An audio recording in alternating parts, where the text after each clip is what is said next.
been an interesting 2023 that's going to end on a slightly odd note, and we'll get into that into a minute. But first, John, how you doing, my friend? How the week's been treating you? You sound a little different.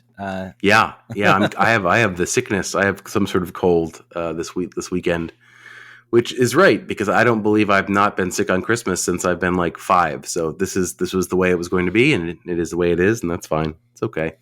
What about you, Ted? You don't sound sick. You sound fine. And you've got a nice new jersey on. I've not seen you wear before. Yeah, well, no, it finally fits me a little bit better. Pleasures of working out. I've got a Club America jersey on, which I'm sure some people will react very aggressively against. But they won the.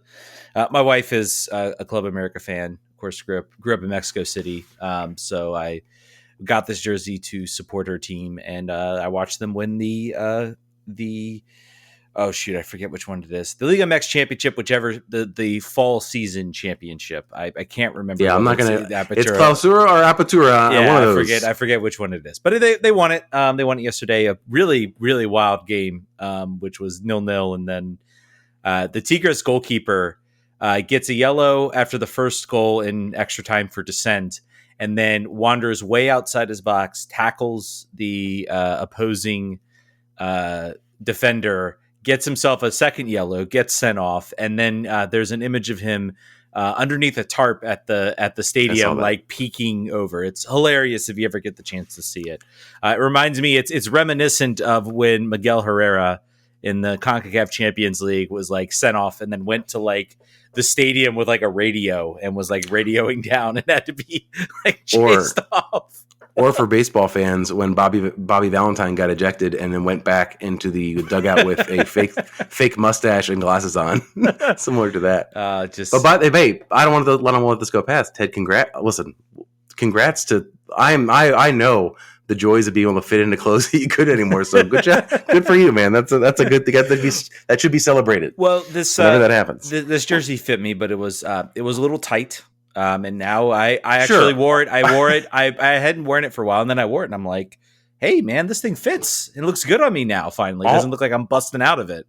All my jerseys fit, but then do they fit to the extent I want to leave the house in them? That's like my metric. It's like there's fit, and then there's fit. Yeah. So this one fit. Yeah. So good for you. This one definitely had that for a little bit. So I'm very happy now that it fits well. So before we get started, I want to alert the universe to two things. One, we have our new merch, new stickers that have our not permanent logo or not permanent slogan for sure, United Spirit Green Sauce, because I know that some people don't like that. If you do like that, if you are one of the people who thinks that's funny or agrees that green sauce does belong on pupusas, which is not everyone, to be fair, there is new merch available on rfkrefugees.com/merch. You can go get t-shirts, sweatshirts, all those cool things. We're also going to do, I think, we had a cool promotion last week where I realized that if I just advertised earlier and got all the scarves out of my closet faster, that'd have been great. But they all sold out in record time, and 10 people continued to buy them after they were sold out. So I think what we're going to do is make a T-shirt that utilizes the design of that scarf. So something that's a little bit more permanent that people can wear around. And then I have one more idea of another T-shirt I'll make that has something to do with a certain periodicals quote, or how we were represented in a certain New York Times owned sports enterprise. So be on the lookout for that too. But thank you to everyone who ordered scarves last week. They should be in your hands. Wear them for Christmas. And if you want a sticker, $250, hit us on PayPal. We're going to fix our store eventually, probably do that in the interim between now and the first of the year. We were attacked by some sort of spam bot. Yes, and you can argue whether it says United Spirit Green Sauce or United Green Spirit Sauce. So I think it's fun both ways. One is the way we intended, and one is a funny way. Audio is better now. Thank you, Producer Brian, for the jump in and the assist right there. We are sounding a lot better on stream, so we certainly appreciate that. All right, John, let's get into it. I think we've pushed this off enough. Let's talk about I put this on the rundown. I put MLS Bad Things Roundup. Because it's a long list. It's very long. It's a long list, and not all of it's bad. I think there's some interesting things that came out. If you aren't aware, the MLS had their Board of Governors meeting. I believe it was December 13th, if I recall correctly. This is where all the owners of every MLS team get together. They discuss rule changes to the league, salary changes, and everybody was kind of. This was, I would say, probably the most important or one of the biggest board of governors meetings because of the Messi deal. And everyone was kind of asking, what is this going to mean? Is the league going to finally maybe start to unburden them? There was the rumor of the fourth DP. Some great podcasters who were certainly not on this show thought it was a possibility and were saying, oh, it's going to happen. And then someone quickly pointed out, and other reporters have said, no, it can't happen. The CBA basically prevents that. The CBA also prevents a lot of moves. And I think a lot of people have been suggesting things that are not possible with the current CBA. But there were some things floated around. I believe the two major things that were coming out, which again, we're not. You can argue them as disappointing. I think some would say they're disappointing. I'd say they presented some sort of unique scenarios. One of which was the TAM threshold, which, if you don't know, there is a limit, sort of a limit on a player that you can use targeted allocation money to pay down. So you can't go buy. You have $2 million or $4 million in targeted allocation money. You can't then go use all of that on a player to, a player that costs $3 million. I think it's like I forget. It's 1 point something million. But I think the idea was that the threshold was going to be raised to $2 million. That was apparently not presented. They also think I was kind of most interested in and most excited about was the U22 slots. Particularly with what we've heard from McKaye about what he wants to do. He talked a lot in his interview about utilizing those U22 spots. If you don't know, those U22 slots, you get 3, but there's a 3 with an asterisk and conditions, and it depends on your designated players. If you have 3 senior level DPs and not one of those designated players is I think under like the TAM threshold, which basically means like you could buy him down with TAM if you wanted to, if you had it, but you can also make him a DP. An example of this was Victor Paulson in 2021 was a designated player, but was certainly under the limit where the team could have used TAM, but they didn't have it at that time. And then once 2022 rolled around, they used that TAM or 2023, rolled around 2022 to 2023. They used that to buy them down. This is the dumbest rule. This is like what any casual fan like listening to this. By the way, if you're a casual fan listening to this podcast, kudos to you, sir or ma'am. That's interesting. But think about the 3 DPs. Okay, limit. You don't want to let like teams with infinite resources just blow you out of the water. Okay. Under 22 initiative. Okay, the reason they did that is because people were buying too many old DPs that had no resale value, so they weren't making the league money.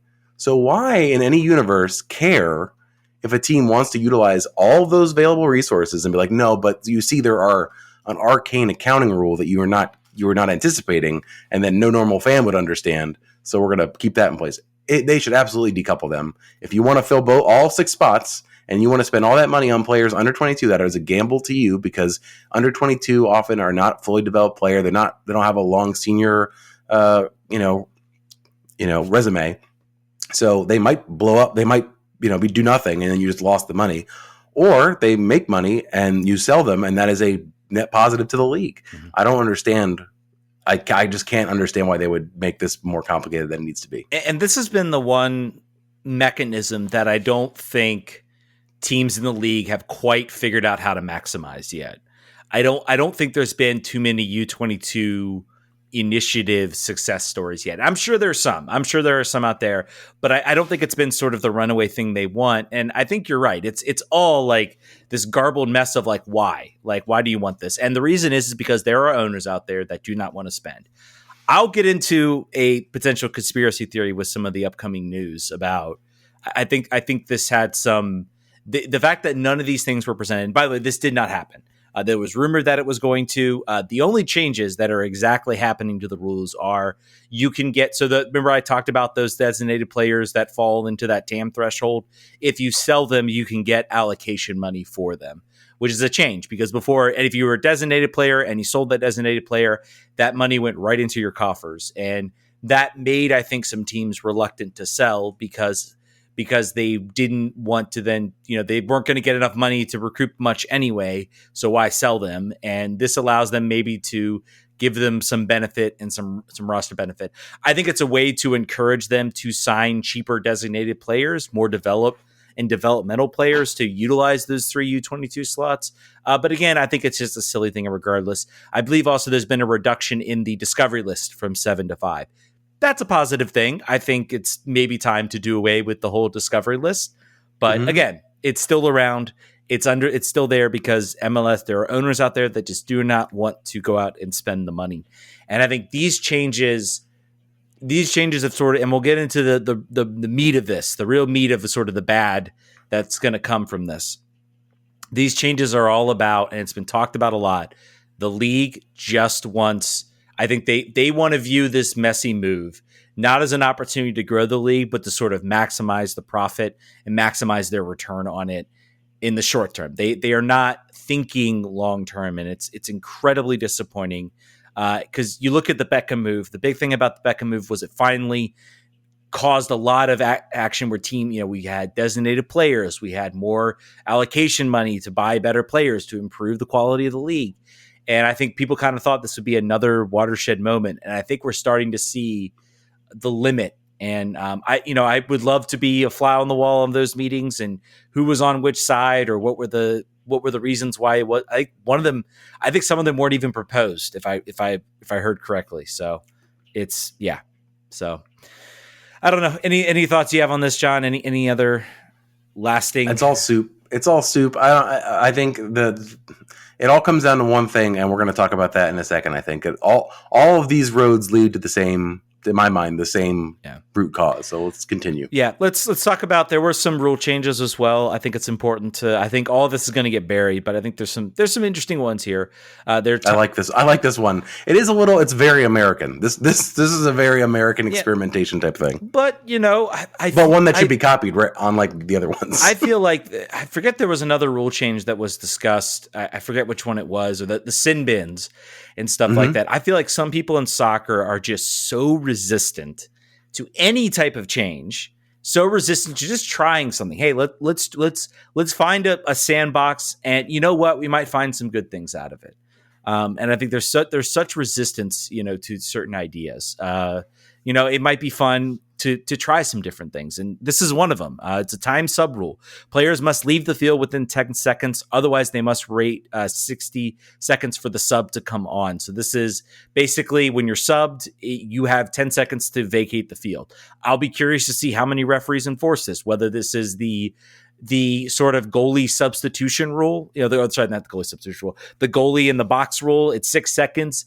As a referee, am I going to be ambitious and call that? Probably not. You should do it. Referees, I've seen it called maybe like once, if I'm being honest. And then, of course, the other rule is player on the ground for more than 15 seconds and then has medical staff on the field must wait 2 minutes to enter the field. So if they come on to get treatment or they receive treatment, then they have to leave the field for 2 minutes. And this excludes, of course, goalkeepers, serious medical events, concussions, those types of things. They should start calling it the power play, the MLS power play. Yeah. And have a 2-minute clock that goes down. Yeah, I don't know. This one will be certainly something to notch. Another one, too, also, VAR decisions will be announced to the crowd. I have been for this for a while because I think it eliminates confusion. There's been many instances where I think some people are confused as to what's being reviewed. They think one thing's being reviewed. Turns out it was another thing. There's a moment from a game against Philadelphia where I attended, and I believe it was Junior Moreno takes down a player in the box, and everyone's yelling and thinking it's not a PK. They go to VAR, everyone thinks, oh my God, they're going to overturn the PK. And I'm like, I think they're reviewing to see if this is a red. And sure enough, I was right. It was. And everybody was confused about that. So I think this is good. I think this will this will potentially, hopefully, eliminate some confusion amongst there. And I think MLS is a good place to do it. There's one rule change that's not on this list, and I saw it on Twitter. I'm pretty sure it's true. Is they're going to start doing added time on the stadium clock? Sorry, I missed that one. You're right about that. Yep.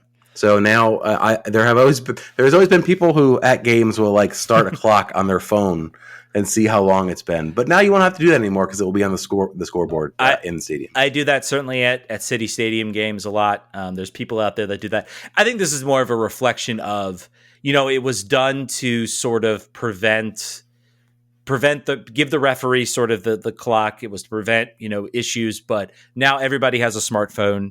Right. Everybody's counting down the time. It's really, it's really not going to be, it's not a huge deal as it was in the past. So certainly a good change. All right, let's get to the discussion that I think everybody wants to talk about. This dropped on a Friday. MLS. Which when that, by the way, Friday, the day you want to get all the news that you want people to see and pay attention to the most. Friday afternoon, take it out with the trash. Here's that news. Yeah, all the positive news. You want to advertise the stuff that won't get flack. MLS coming out with the decision that they will be not fielding their first teams. They will be playing their MLS Next Pro teams. And if you're wondering, what does that mean for DC United? It means they are not playing in the tournament. I'll get into that in a little bit. And this is an incredibly brazen move. It's a horrible move from the league, but it's such a brazen move from the league. I'm almost actually a little bit shocked by it, to be honest. I was looking on our soundboard to see if I could find a boo sound effect. Yeah. I could not. So, but if I did, that's what it would sound like. Awful. John, I want you to start because I might suck up a lot of this conversation. So I want to make sure you get a chance to speak your piece. I mean, for sure, it's fine. I think this is all about the bottom line. This is all about trying to control the one thing they couldn't control. And they were able to, in the past, I think that they didn't, before the Apple deal, before Messi coming here, they always sort of viewed themselves in a self-serious way, but also didn't think that this was going to be a big cost to them. It was a thing, sort of a peculiarity. They've been talking for years. Garber has been talking about how do we raise the standards of this tournament to bring it up to our level, which of course, overlooks the one thing that made the thing special is that it wasn't an MLS monoculture event. It was this kind of weird thing where, the City Islanders were playing Flower City on the road and you could watch a stream on YouTube. And it was teams you'd never even think about for more than 6 seconds any other time of year. And then all of a sudden one of them wins and they played DC United at home and you get to watch that. The only trophies that that I've ever gotten to see have been Open Cup. So, I mean, I obviously enjoy it very, very much. I think it's all about the bottom line. They were beside not being able to control things. I think the bottom line was LAFC played 54 games, I believe it was this year. It was basically 2 a week all year was what it boiled down to. They were in Leagues Cup. They were in Champions League, I believe. They were in the league. They were in Open Cup. They were in, I think they were in another tournament. I don't know. They were in everything you could possibly play in. And the coach said, this cannot continue. This is ridiculous. And it was ridiculous. And the options were expand your rosters, provide more money so that you can build out those rosters so that you can actually field passable sides that give you a chance to win in all the things you compete in. Or you do none of those things and you just get rid of some of them. Get rid of some of the games. You could have gotten rid of the Leagues Cup, which was the thing that was made up last year, but they weren't going to get rid of that because it made them a lot of money and it did really well.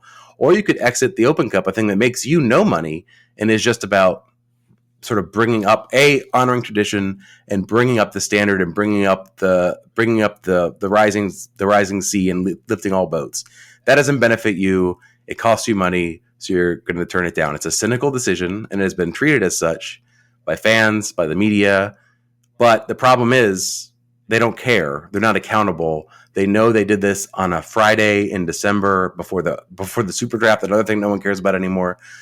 They know that this is going to be a tempest in a teapot, and they'll just move on, and no one will really care except for the people who listen to this show, that are on Twitter, that are mad, but they don't care. That doesn't really matter to them in the end, and most fans don't even really know it exists. So that's it sucks. And that's why I think it sucks. And I'm glad you brought that up because I saw a lot of discourse about a lot of people either defending the move or talking about how much they hated it, but saying and almost putting it on the fans and saying like, wow, I'm seeing all this anger and discourse online. Where are you all in the stadium for this Open Cup, for this tournament? I will tell you, most of the people on Twitter probably are at these games. You and I were at Audi Field for that last one. We were at Audi Field. All those people are at those games. Twitter is not real life.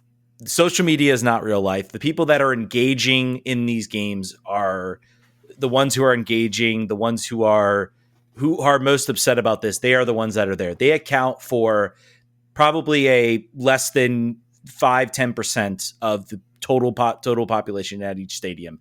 I can say that very confidently. So we're seeing the anger from people who are there.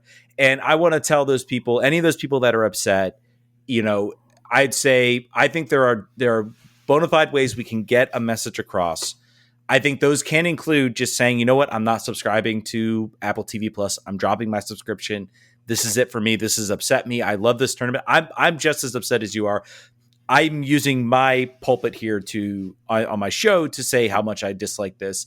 I also think that, unfortunately, I don't believe any sort of mass-wide protest will get them to change their minds, because they have Messi right now, and most of the people who are going to be subscribing to see Messi, unfortunately. So this will not move the needle as much as you think it would. So you're doing this for you. If you do it, that's fine. Yeah. What I think could move the needle from a protest perspective is pressure from the supporters groups, continued pressure. Statement from the Independent Supporters Council is a good start. If there are protests in the stadium, it puts the pressure on. I think you need to put the pressure on U.S. Soccer to step in and say, you can't do this. We have standards. These standards need to be enforced. I think there's multiple avenues you can take this, and I think people should be upset and they should be angry. This is a tournament I hold near and dear, because it is the David versus Goliath. It is the parts of sports that I really, really enjoy. We talk about March Madness. We talk about the NCAA tournament, watching those mid-major teams make runs, win games, go up against the big boys. We all love that type of stuff. And I always said, there is untapped potential here. If I'm going conspiracy brain, and I'm going to go conspiracy brain on this, I'm willing to bet that this was a compromise between I think this deep down, this was a compromise with some of the big money spending owners, where they're like, look, we don't want to do any major changes, any expansion of rosters, but we're going to pull out of this tournament. I think this is also a lot about Messi. And I think this is about giving Messi the only spotlight he is going to have on the league is going to be for MLS regular season games. So he can be available for more of those games in case Inter Miami goes on a run. Champions Cup games are kind of a necessary evil thing. You gotta play in those tournaments. But then also Leagues Cup, which you brought up. And I know a lot of people don't like it. It looks fake. It looks made up. My argument is, and my argument to that to be, there are a lot of things in soccer right now that are made up. Nations League was made up. You have this huge FIFA Club World Cup that's coming in 2025 that everybody in Europe is upset at. That was literally just made up by FIFA. So, yeah, but that one's cool, and that one doesn't mess up with anything else. I understand that. And really, honestly, I think someone did the math. I was waiting for somebody to do this math. Someone did the math. The average loss in games is like 2.74 per team. So yes, the teams that go far, they have to play more games. So my response to hearing that, what was it? LAFC playing 53 games. Well, now they're just going to play 50 games. This really wasn't, and really, honestly, I think MLS maybe was also like, hey, let's cut out the BS. Most of the time we're playing, our MLS Next Pro sides anyway, early in these early rounds. So that even gets to more of it. It's like none of your big players are playing. We didn't play Christian Benteke in either of our Open Cup games. He saw basically no real increase in game time. We played, I think, maybe Matthias Klick and obviously Lewis O'Brien were maybe the only big names I recall. Klick warmed up. It didn't play. I don't believe in O'Brien played 45 because they're like, well, yeah, you're gone soon. And he was. So it is all about, and I think also that there's undertones here. There are undertones here of MLS. There's some internal beef going on between MLS and U.S. Soccer. I think MLS was happy to participate in this tournament. Some had the marketing rights to this tournament. In 2023, U.S. Soccer took that in-house. That's why you didn't see the tournament sort of on ESPN Plus. I think some kind of shouldered a lot of that and to try to promote the tournament a little bit. I think also you have every right to be angry at U.S. Soccer, because U.S. Soccer had multiple years where they could have increased the prize money. They could have sought sponsorship. They could have also prioritized this tournament, and they've sort of left it. And this is going to be the ultimate test as to whether they let MLS get away with this. How much does U.S. Soccer care about this tournament? And I think my hope is that there's going to be added pressure from USL, from all these other leagues that come together and say, you guys want to enforce your standards. And by the way, we haven't talked about, I think the biggest elephant in the room is the fact that if every single MLS side had an MLS Next Pro side and they were competing, the way I'm not going to get into I think we have some questions about the bylaws. Thank you guys so much. I think it was Scott D. Weiss came out with all the question about the bylaws from our Discord. We're not going to get into all the nitty gritty of that. You guys can read about that. But the biggest thing about it is I think they could get away with it if every MLS team has a Next Pro team. There is one team that doesn't have a Next Pro team. Who's that? And that's DC United. And maybe they start one up. I don't know. It just, it stinks. It's awful. They start one up in 4 months, or 2 months. One thing I thought about for the show is that they have this UPSL side where they have coaches and everybody else. I don't know. Everybody's playing academy kids, and I guess they just need a D3 facility. They already have Segra Field out there. Could I see them saying, "Well, we're going to start DC United 2 that will eventually transition over"? Maybe if U.S. Soccer calls their bluff and actually wants to enforce these bylaws, remains it's hold out, Jason. Jason, this is your opportunity to save this. Refuse to do that. This is the only way we get Open Cup back. Put your pressure on Jason Levia. Maybe, I don't know. There was the surprise of many, and also the other thing is that Canadian teams will not be. They of course don't participate in the U.S. Open Cup. They will still be participating in their Canadian Championship. What was interesting about the article too was that I think it came out. They said that apparently they've been working. It was said in the article, I believe, by Jeff Reuter at The Athletic that MLS was working with U.S. Soccer, and U.S. Soccer was like, we had no idea. So, who's lying there? Did they think maybe this was clearly MLS? MLS is the big liar there, probably. Well, maybe maybe they knew that MLS was considering this, but didn't know it would happen this year. It's awful. It's terrible. My only hope is that either there's someone steps in and says, you can't do this. You have to back this out. Or if it does happen, that there's enough goodwill, and then maybe once Messi leaves, they're like, all right, we'll reintegrate back into this tournament. But I think it's going to be, this is probably the biggest test I think the Open Cup has had as far as a tournament trying to survive. I say that now knowing that I think they played through the Spanish flu in the 1919s, but hey, biggest modern sort of you have your top league that's been engaged in this tournament, that's been a part of this tournament, that has used it as sort of a stepping stone for certain clubs. And it's I don't know, man. It stinks. It's terrible. If there's one thing fans here can do, I recommend is go to Loudoun United's U.S. Open Cup games. Mm-hmm. Buy tickets. Go to them. Go to the Richmond Kickers ones if you're anywhere close. Lions Bridge, wherever you're at. I mean, it's not going to matter. It's not like a save the crew situation here. If U.S. Soccer lets this happen, and they're going to let this happen, this is going to happen. So make your peace with it. It had its run. MLS is a monolith, and they do things the way they want to do them. And to your point, this is about Messi. Messi's gone in a year and a half, and this league will not have added DP slots. It will not have added roster spots to be able to compete longer. It's just a sugar high if they don't do those things. And pulling out of the Open Cup in order to prioritize that sugar high is prime MLS short-term thinking. It's exactly what it is. All you can be is disappointed about it, and that's what it is, and that's all there is. Yeah, and I mean, I also really think this is. I mean, we talk about the Messi situation. I think there were some owners that were like, I do not want anything to get in the way of the big payday when Messi comes to visit, and that would include something like an Open Cup type situation. I don't know. It's sugar high, man. Yeah, so dumb. It's sugar high. It's bad. And also, I mean, the one thing that I hate the most is the pure cynicism and this is what everybody who's anti-MLS, who's anti soccer reform is going crazy on Twitter. Everybody's going crazy about this. There are people who want to act like that they would watch an MLS game. Oh, I would watch an MLS game, but because of this, I'm not going to watch MLS. And I'm just, I roll my eyes at it because I'm sure for some people that is the case where maybe they were thinking about getting engaged, but I think a lot of people are just almost using it as oh, now I don't have to, this happened. I don't have to pay attention to it. So, now I'm justified. And I think there is an undertone of USL fans I know there are plenty of people in Richmond who are big DC United fans. I have a feeling that some of them will be like, screw this league. They're out of this cup.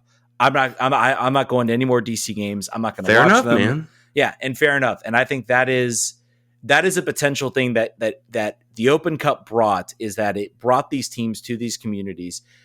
Like the Charlotte game at Richmond was incredible experience. Full stadium, full crowd, and that brought in, there are potential to get fans in there to see the play style and to advertise yourself. When you go to a lower division stadium, you are essentially the attraction. You are the reason that they are there. And the MLS just kind of to shirk that and say, nope, we're not doing that anymore, is just it's unbelievably sad and disappointing. There's so many more things I want to say about this, but I think we'll close it there. Support it's like you said, those people deciding to do that, I think that's totally legitimate. If there was other options, if I lived closer to Richmond, could see myself doing that and saying, that's totally a totally acceptable thing, and then cast all your energy and all your everything else into the thing that maybe loves you back. I think that's certainly fine. Yeah, and I mean for me it's the childhood runs deep, and I just can never. This is something I enjoy and something I love, and I understand it's hurting me right now. And we want to be excited. We want to be talking about, the coaching rumor, even though has another whole avenue to it. talk about your childhood binds to the club. I know, right? Well, I don't have really too many memories of Bruce Arena as coach, but that's another story. I'm actually not that old. I'm Ted. I was like 5 or 6, man. Give me a break. Anyway, let's move on. This stinks. It sucks, and we're just gonna boo hiss. RFK Refugees official code is boo. Awful. It's awful. Anyway, all right, let's get to it. DC United coaching rumors. Well, we haven't really had too many, but we have had a pretty major one with regards to a coach that is still shrouded in mystery, I guess you could say, as to what happened or what's going on with it. Bruce Arena, of course, if you remember, was the coach at the New England Revolution, and things were going fine, things were cruising along, and then suddenly he was announced he was on administrative leave and under investigation.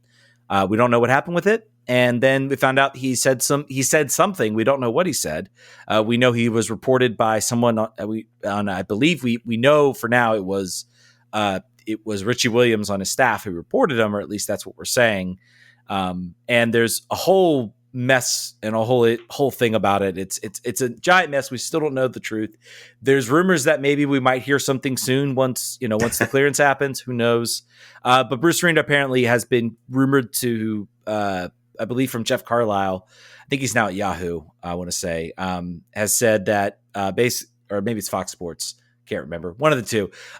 He says that Bruce Arena is back, has been going to be reinstated by the league and can be eligible for a coaching position. And I think we're starting. And I've seen he's and appears to be a finalist, announced to be a finalist for this position. Yeah, he had put himself forward for this position, and I don't know really what to think.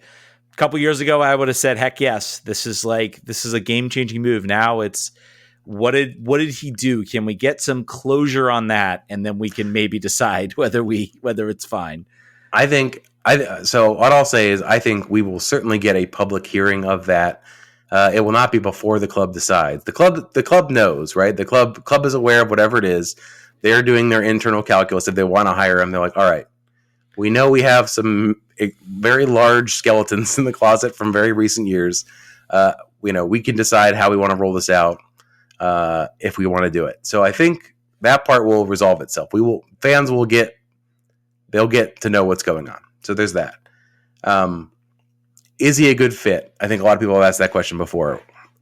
I think it remains to be seen what kind of roster gets built here. I think it remains to be seen how comfortable he would be in a dynamic with a strong GM, or at least not strong, one that has been given major decision authority by ownership.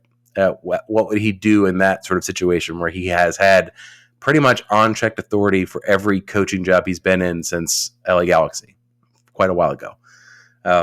That's another part of it. Are there other options that are in that finalist list who might be a better fit And I'm going to take the like why he was fired thing out of it because we don't know and it's entirely speculation. And according to Jeff Carlisle, whatever was said with the contingency that he had to be requesting reinstatement before Garber would let him do it, and apparently has due course or whatever due process has worked its way out in MLS crazy land. So that is a from all intents and purposes a settled matter, and then it's about how we feel about it. I feel like there are other coaches that might be a better fit. Tarrant was my favorite pick, and I haven't heard much about that. And a lot of people are in for Robin Fraser. A lot of people are in for Hugo Perez is another name that people have been talking about. There's a lot of options. Bruce Arena, I certainly understand some appeal for. I think that he's a respected voice. I think his players respected him in New England. You got that feel from public comments after he was let go. That basically the season went to crap as soon as they put him away, and it didn't have to happen. His assistant coaches, almost all of them, bar one, have support for him. It's an interesting situation. It's certainly the dramatic choice out of the options, and I don't know if Ali McKaye wants to be so dramatic in his first major decision with DC United, but maybe he does. Maybe he wants to make a splash. What do you think? Yeah, I think maybe I've thought about, why would he want to bring a personality like this? I mean, the one question would be, if this happened, was it really his decision, or was ownership like, we need like we're like you can make other decisions, but if Bruce is available, we want to have the reunion. We're willing to we've looked at the issue. We think it's certainly something he could come back for. He's apologized for it. If it comes out, we'll bring him in front of the media. He can address it. He can apologize for it. We can move on. But we want that media lover. Yeah, Bruce Arena. we want that reunion. And maybe I believe Bruce Arena is 72 if I last checked. So maybe he is more comfortable. It's like, look, I don't want my coaching career to end like that. I believe part of the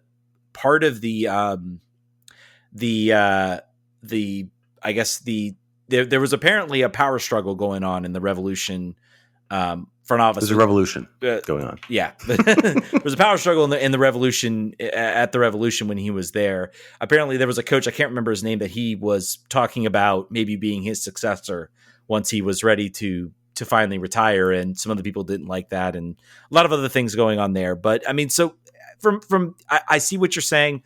I think maybe this might be also McKaye being like, I can't screw this up. I have to make the correct choice. And right now, if I look at who's the best coach, who's the best MLS coach of the bundle right now, be hard to argue that Bruce Arena isn't it. I kind of hope it doesn't happen. I think, like I've said, I've thought about it, and it now became a possibility. I was like, oh, maybe it could work. Again, I'm on the Robin Fraser train. I want to see him get a ownership and a sort of an ownership and a front office that has a vision. I also feel really bad for him because he has been on every single vacancy list, and he is the only person of color on said vacancy list because there's a diversity hire requirement. I literally looked at Charlotte FC. I think had him on his list before they hired Dean Smith, and I was like, they're going to just hire Dean Smith. They just need to make it seem like, oh yes, we considered all relevant candidates. But we've done that before, very recently. Oh, very recently. I'm not excusing us at all. We got a violation for it because we didn't do it when we went and hired Rooney. So, and I'm sure they stroked a $500 check or whatever the fine was for said violation. Yeah. So we got a lot of let's get cracking. I'm just looking at this out. We have an outline that's like 3 more pages, and we've been going for 40 minutes. Well, let's get cranking. We'll get to it. I've already talked about some of this on the Patreon show. I think a lot of this has been to DC United moves. Ali, it is you've said McKaye. It is McKaye. I believe okay. I believe Stephen Goff had the pronunciation guide. So Ted standing on his high horse for the first time ever for name pronunciations. I'll let him do it. That's fine because I want to get this right. Okay, this is one I feel like we need to get right. Hey, as soon as we interview him, I'll get it right. All right, DC United, of course, have acquired Aaron Herrera from Sea of Montreal for defender Ruan and $500,000 in 2024 general allocation money. I think this was a move maybe where you looked at, I think the biggest thing was, did DC maybe overpay? I think Aaron Herrera is 26 years old, had a down year in Montreal, but we have to look at who the coach was. We had some players that had some down years in Montreal and then went elsewhere and were good, to potentially better. So I think that's an important thing to say. I think DC gets a much needed upgrade at wingback. I think it kills any. I think it also looks like you're going to play a 4-man back line with this. And I think it shows the beginnings of maybe a build from the back mentality of like, we need to be better defensively, and we'll figure out the offense later. So it is an expense. It is a kind of an overpaid potentially. But to your point, it's also, I mean, was that the first move? That was the second move. That was after the one we're about to talk about. It is a confidence move. Yeah. It was the first move announced, I'll say. Sure. But this is McKaye. Yeah. This is a confidence move on his part, saying, I understand that I'm going to get downgraded on this because of the year he had last year. And I know that's a large chunk of money, half the money we got for selling Paul Arriola in the league and other things that we there's lots of internal benchmarks for what that money's worth. But it's confidence, and Ruan is kind of just like a make weight. There's like a roster spot situation. So I'm excited to see what he can do. I really hope that Mohan Ajiazi is as advertised and healthy when the season starts. And we still have some holes in the middle, but that at least our fullback situation is now relatively sorted. Yeah. But now we have no backups at right back. That's a potential. Maybe we'll bring Jacob Green back. I don't know. But I think this is kind of counteracted with the move that they made, which was announced officially before, the second move officially announced, which is weird to think about. But they have acquired midfielder, I think winger Jared Stroud and Lucas Bartlett. And in addition, also an additional $300,000 in general allocation money, which almost kind of counteracts any sort of overspend for midfielder Chris Durkin. Sad to see Chris Durkin leave. I think he's a guy who I watched at the Richmond Kickers. I've watched kind of grown up. I really wanted him to be a staple at DC. I understand as much as I wish he was able to play well. I do understand this trade, both from a DC depth perspective, and I think this was a pretty good deal. They got 300. If they had just gotten the two players, I think I would have said, it's about an average deal. But I think the addition of the 300,000 says I think they actually kind of won this trade a little bit. So you could say the other trade was 200,000. Yeah, basically net 200. Yeah. So they get most of what they got back, basically for this trade. So other player they sort of selected. Oh, sorry. Say this one, Ted, Mr. Go no, please. Ethan Dobbelair. Maybe. I'm gonna say that. Hopefully that's correct. He's a homegrown from Seattle, an academy product there. Signed, and they picked him up off the end of the year late waiver list. He's a midfielder, so I think trying to maybe fill out that midfield depth you lost with Chris Durkin. So it's a name with 7,000 vowels. It looks like a Harry Potter name. Certainly they know that is when I saw basically his makeup and like where he's played before and where he's anticipated, Jared Jeffrey was the first name that came to my mind. Sort of like where he could fit in the roster, bringing in a former young like youth national team player, playing either abroad or on loan, and then comes in to like provide depth in the midfield. Just keep that name in mind. If he plays more than you think and doesn't really seem to have like discoverable skills that you could actually quantify, just Jared Jeffrey, Ulysses Segura situation. That's all I'm saying. Yeah. And I think you gained 4 players and you traded away 2. So, hey, which we needed because we were down 10 at the end of decision. The other thing too about the Chris Durkin thing, clarify this for me. I've read it a couple different ways.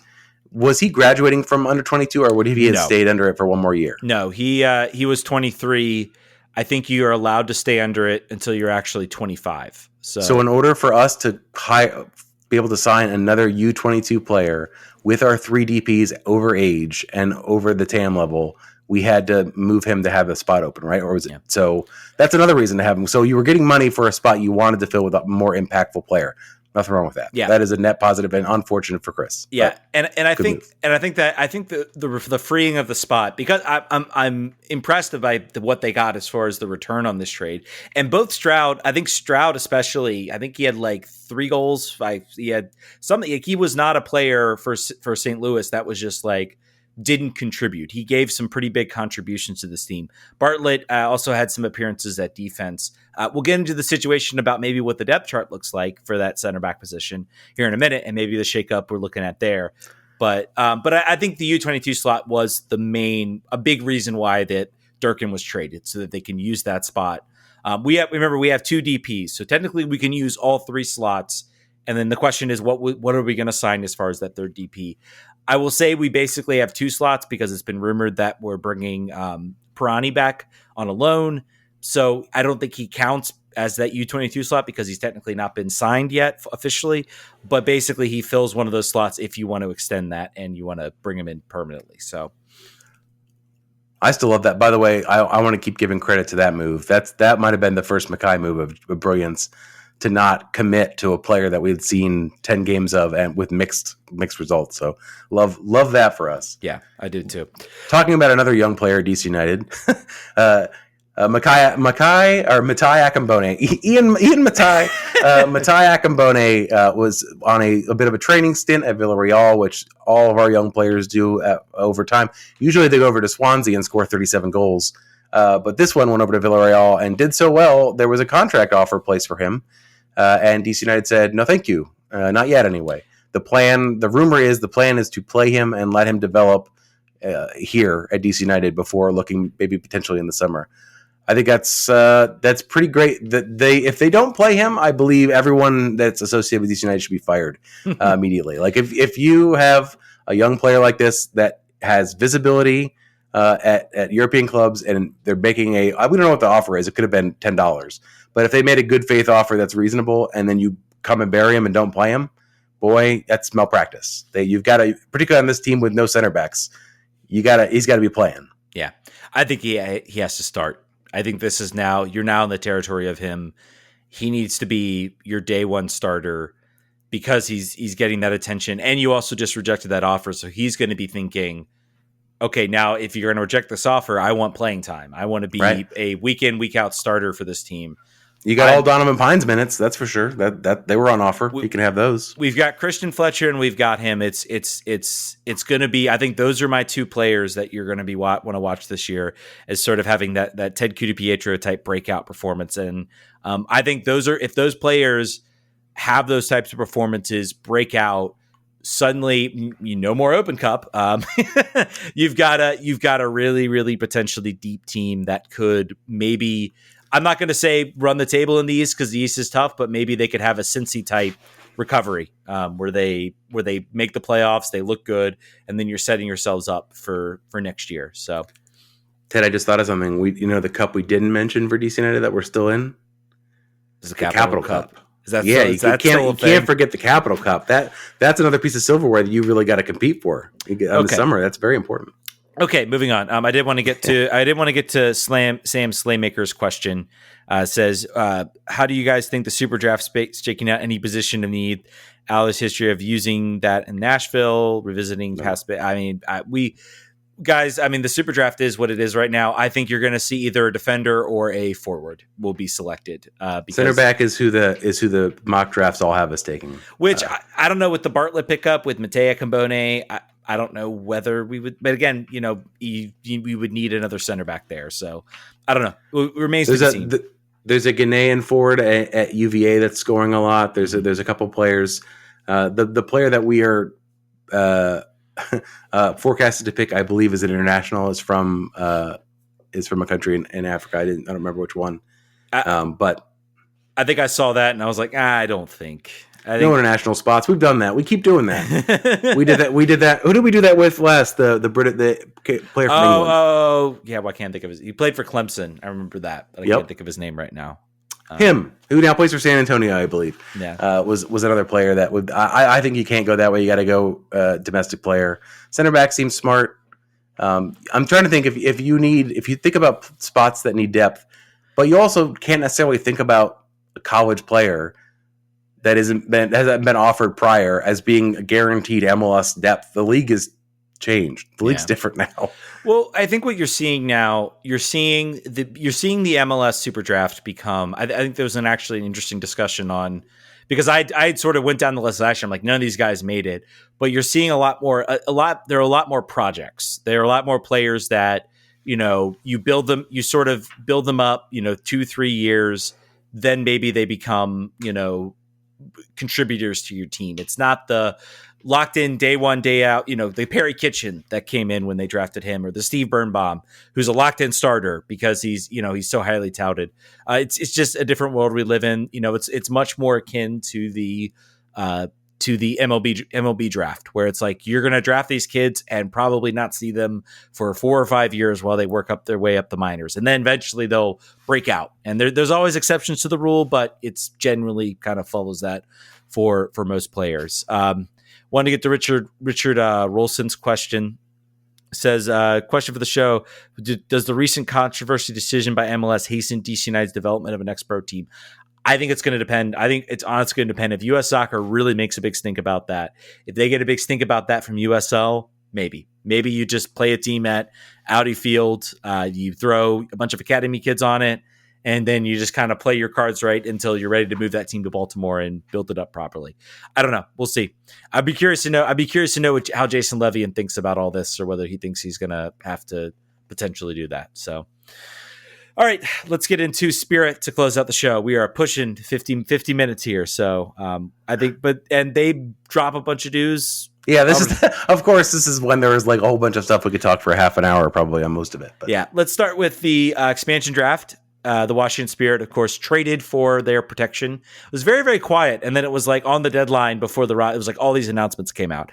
Dorian Bailey going to Bay FC for expansion draft protection. They also got rid of 2 second-round picks. They still have 2 first-round picks to the Utah Royals for protection. All in all, considering the situation that they're in and the NWSL's use of the expansion draft, by the way, there's a lot of discussion about whether we even have this thing anymore. So much. But because I think, didn't they I didn't watch the expansion draft because I knew no Spirit players would be selected, so I didn't really watch it. But there was a player that was signed by free agency that got picked because it was stipulated. By the way, I mean that was their choice. It was stipulated ahead of time. If you sign up, free agency open before the draft. If you sign a player, you've got to protect them, or they can be taken. And they signed the player, and they did not protect them, and they got taken. Yeah. So free. It was free, I think it was Bay FC. They were like, "It's free money. We'll take give us the free real estate. We'll take everybody. Give us the allocation money to get them back, basically." So I mean, and also I think there was a weird stipulation where it was like the rules were laid out. It wasn't like no team can lose more than one player. It's like you could lose 2 players. You could have 2 players selected from you. Once you lose 2, that's it. So I think a lot. I think the most. Didn't they also they passed? It was towards the end. I think there were at least 2 times where they all passed on their picks. So again, the question's going to always be: so how do you give them the mechanisms to do rosters? The stick is the expansion draft. It encourages teams to go out and make those trades. To maybe give up a player that, maybe they don't want to lose necessarily, but they're okay with losing them for super draft, for the protection, and preventing themselves from losing another player. I don't know. I don't know how else you really do it. You kind of have, it's kind of a necessary evil. I think it gives the teams enough room to go out and make the signing, to make the trades that they want to make. We'll see how it impacts the team. We'll see what happens. Who does Utah go out and get with those draft picks? How does Dorian Bailey do for Bay FC versus, She's going to go back to the midfield, I will bet you. I haven't looked at the rest of their roster. Neither of those rosters they've not signed their stars, right? Mm-hmm. They have a bunch of role players. They have a bunch of quality players, but nothing to hang your hat on yet. Dorian Bailey is going to start for them. I think go back to the midfield where she has been very successful. The Spirit find themselves in a lot of, lots of question marks and open holes. But from a perspective of who plays right back, your guess is as good as mine. Anna Halferty obviously could come back and play in that role, but she was injured, so we'll see what happens there. Cam Bogalski plays on the left side, but is a restricted free agent. Anna Butel can play right back, but is more comfortable in the center. So, wouldn't it be great if there was some sort of coach on the horizon that they could potentially look forward to sort of put in place what the style they like to play and what what sort of key attributes they need from each position. Wouldn't that? I wonder. Maybe the Spirit should consider the same. We'll get to that in a minute. We might actually. I thought we were going to skip to go to that. I was setting it up. Oh, you were setting it up. I was just going to say Michelle Kane purchases the London City Lionesses, expanding her soccer empire. They are in the second division of England. So just interesting news there. And we might actually have the Spirit might actually have a coach.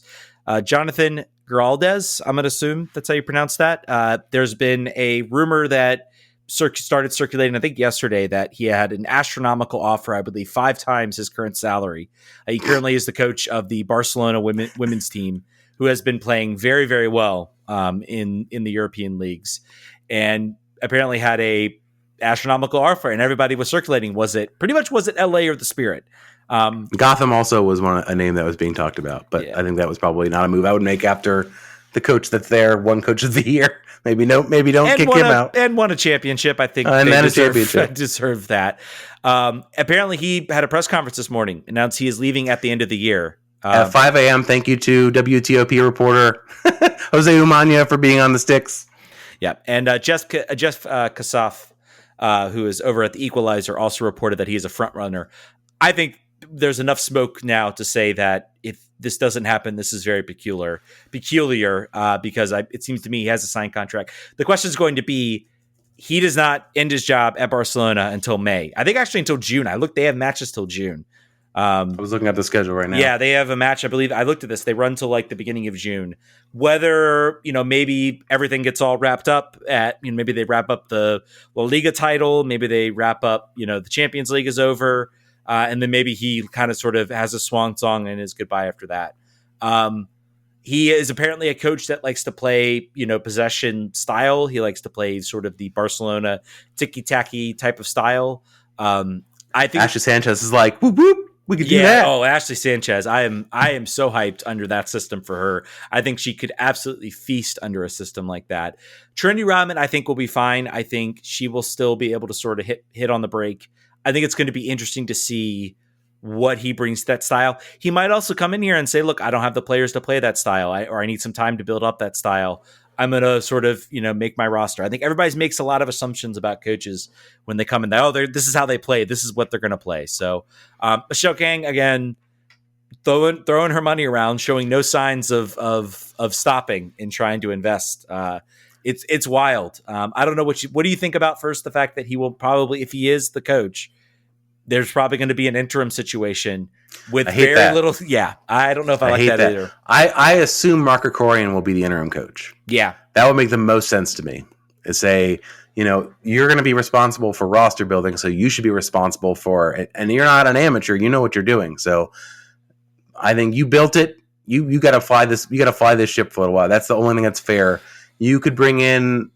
I think it's also fair to say I'm going to pick an experienced NWSL assistant coach, or maybe a coach that's been out of the. I don't have a name in mind. I don't have something that's right up the tip of my tongue, but that sticks around in his part because they've lost Angela Salem, they've lost other members of the coaching staff, so they are, starting from scratch. Mark Krikorian is the only name that makes sense, but I do not like it that having to have that happen. And he's expressed that he does not want to coach. He's like, I'm done with that life. Tough cookies. Tough cookies. You. This is a situation. But my favorite thing about this whole thing is the quote. I don't have the exact language in front of me from the press conference, but it's like, this was a family decision. After I got this offer, a 500% offer, I'm gonna go. We're gonna go. I'm telling my team right now, I am not extending my contract. I have somewhere to be with a whole bunch of commas and zeros after it. Yeah, no, it's as you should. Take the money, man. I think a lot of people were posting money signs. I'm sure there may be some backlash he gets, like he took the money and ran. But you got to, especially with an organization that is trying to be real movers and shakers in NWSL. So it's going to. Here's what I think should happen. Michelle Kang should figure out a way through her shell company to buy additional NWSL teams so that they can get enough votes on the league, the league committees, to allow her to spend all this extra money that she has rolling around that she's buying second division clubs in England on roster. That's what I'd like to see happen. Let's do that. Let's make that happen. It's also, I think, illegal, allowed. but I want it to happen. Not allowed. I want it anyway. By the way, I know, now that we are, I'm kind of glad that we are a solid show, or that we are one podcast now, because there's some breaking news, not related to DC, but related to New England has hired Caleb Porter. And I believe Caleb Porter was on DC United's list for coach. So one less, the profile, the silhouette of a Bruce Arena is getting larger and larger over Audi Field. By the way, I feel bad for all of the. I'm not accredited. I'm not going to be in the press conferences, but I feel bad for any sort of like new first-time journalists that are going to be covering DC United on the beat and having to talk to Bruce Arena in press conferences because he's not nice. It's just like Stephen Goff and whenever. No, I'm telling you, there'll be other people. There'll be some 20-year-old kid that's his first job out of college who's like, I don't think you made a great idea. I question your tactical decisions on that. What do you have to say about that? And then he gets snapped in half over his knee. Yeah. Bane. Yeah. All right. It might be Bruce. We already have a spirit coach. Despite everything awful, I think there's going to be some interesting times in DC soccer. So I would say, with that in mind, start to come to peace with the idea that it's Bruce. You don't have to, but start to process that in your body. Just think about it. It might happen. Just sit with it. And see how you feel. I will say we're seeing some smoldering embers. It's not at the smoke level that we've seen from the Jonathan coaching hire. Yeah, that's on fire. That's happening. That's happening. That's it. There's going to be an announcement soon on that. It's not at the smoldering embers of that, but it is. There's enough tea leaves you can read into that to say it's probably going to happen. You just need Dave Vandenberg to post a DC United GIF or something on his Twitter page, and then be like, "All right, Dave now it's happening." That was the guy I was thinking. I think he was supposed to be.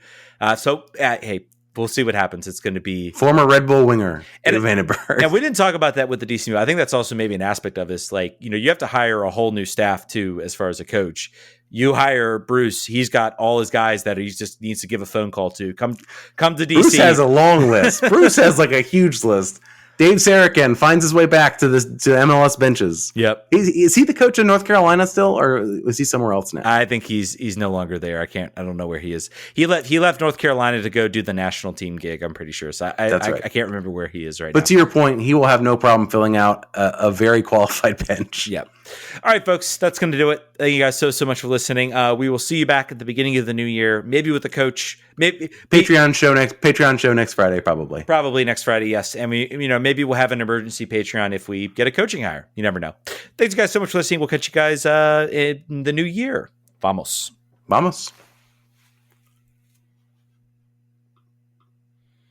Probably next Friday, yes. And maybe we'll have an emergency Patreon if we get a coaching hire. You never know.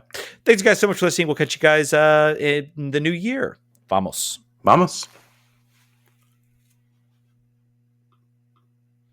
Thank you for listening to RFK Refugees Podcast. Make sure you rate and review the show wherever you download podcasts. If you want to support the show, consider joining our Patreon or subscribing to our channel on Twitch. Lastly, make sure you're following us on Twitter, Instagram, Facebook, Threads, YouTube, Twitch, Goals.tv, Friendster, MySpace, and Tumblr. Some of those are even real. Vamos.